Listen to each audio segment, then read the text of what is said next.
বন্ধুরা দেখো, আমি আর আমার ছোটো যা এলআইসি অফিসে যাচ্ছি, সেটা ভিডিও করে তোমাদেরকে দেখাবো। প্লিজ পুরো ভিডিওটা তোমরা দেখো, আমাদের বসিরহাট শহরটা তোমাদেরকে দেখাবো। তোমরা পুরো ভিডিওটা দেখতে থাকো, ভালো লাগলে লাইক কমেন্ট করো, প্লিজ আমাকে সাপোর্ট করো। পুরো ভিডিওটা দেখো, দেখার জন্য অনুরোধ থাকলো, প্লিজ পুরো ভিডিওটা দেখো।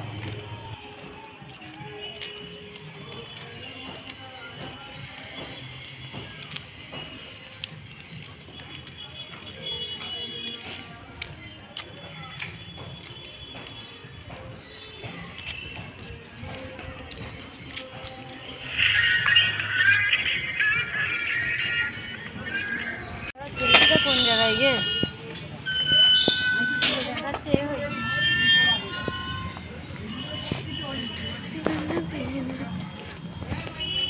হয়েছে